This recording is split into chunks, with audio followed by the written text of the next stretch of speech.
Hello friends, कैसे हैं आप सब। तो डियर, आज की क्लास में हम लोग डिस्कस करने वाला आपका सीडीपी का प्रीवियस ईयर क्वेश्चन। तो चलिए हम लोग स्टार्ट करते हैं आज का क्लास। तो देखिए, यहाँ पे हम लोग सीटेट के साथ साथ आपका जो अलग दूसरे कंपटीशन होते हैं, जैसे कि आपका एमपी टेट हो गया, यूपी टेट हो गया, झारखंड टेट हो गया, या केवीएस एनवीएस, तो उसके सीडीपी को भी यहाँ पे ध्यान में रखते हुए हम लोग यहाँ पे क्वेश्चन को डिस्कस कर रहे हैं। और प्रीवियस ईयर क्वेश्चन है, ठीक है। पहला क्वेश्चन है आपका, शिक्षा के संदर्भ में समाजीकरण से तात्पर्य है। पहला ऑप्शन है सामाजिक वातावरण में अनुकूलन और समायोजन।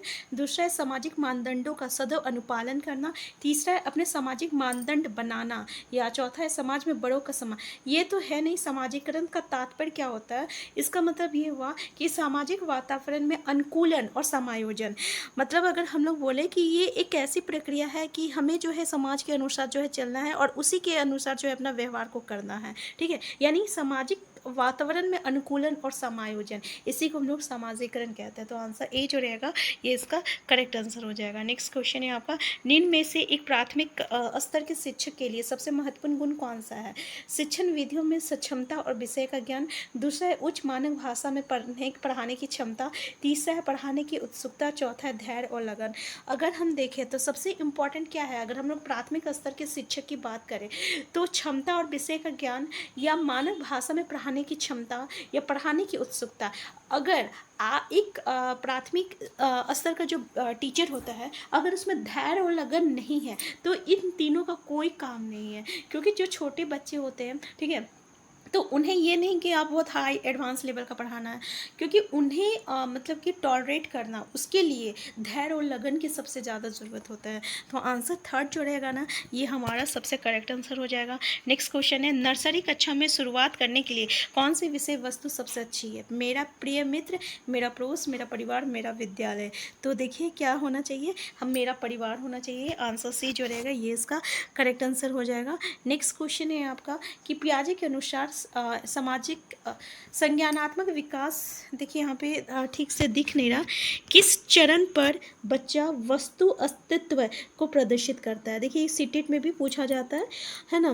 तो यानी वस्तु अस्तित्व का नाम याद रखिएगा कि ये आपका पियाजे का किस चरण में आता है। संवेदी प्रेरक चरण में, पूर्व संक्रियात्मक चरण, या मूर्त संक्रियात्मक चरण, या औपचारिक संक्रियात्मक चरण।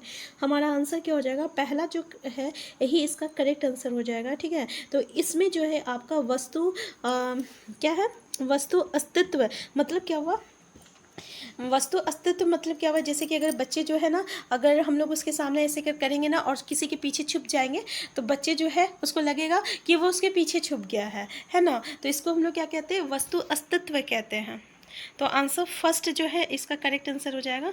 नेक्स्ट क्वेश्चन है आपका, सीखने की प्रक्रिया में शिक्षक की भूमिका होनी चाहिए सुगमकर्ता, अनुदेशनकर्ता की, प्रशिक्षक की, और नियंत्रणकर्ता की।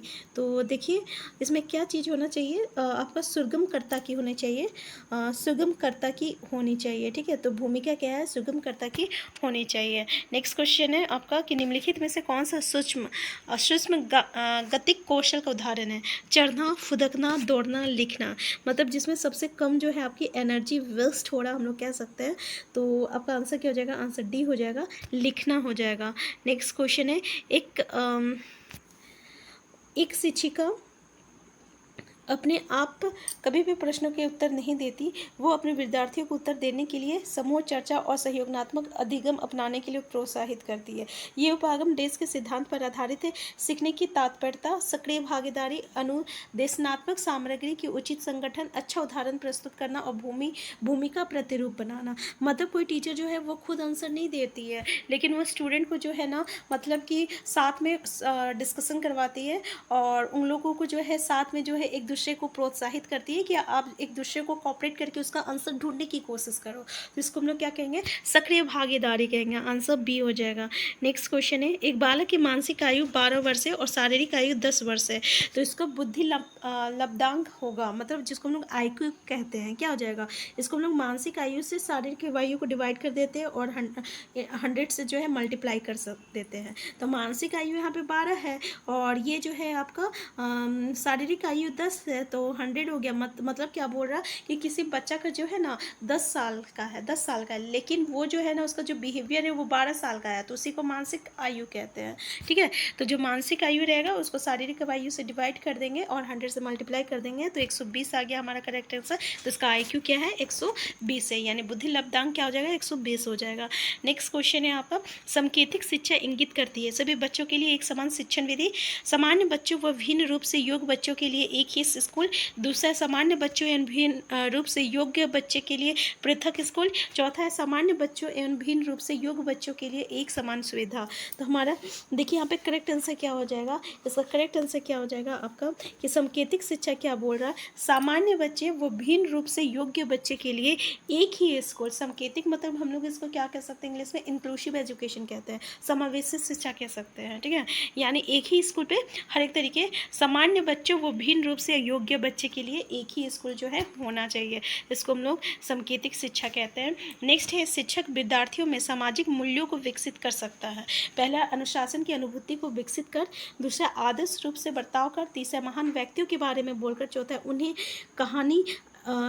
उन्हें अच्छी कहानियाँ सुनाकर। अगर हम देखिए हमारा करेक्ट आंसर क्या हो जाएगा, तो आदर्श रूप से बर्ताव कर। ठीक है, सामाजिक मूल्यों को विकसित कैसे किया जा सकता है, जब अगर हम उससे आदर्श रूप से बर्ताव करें तो बच्चे भी सीखेंगे इससे। तो आंसर सेकंड जो रहेगा करेक्ट आंसर हो जाएगा। तो आज का क्लास हम यहीं तक रखते हैं, हम फिर मिलते हैं नेक्स्ट क्लास में। Thank you.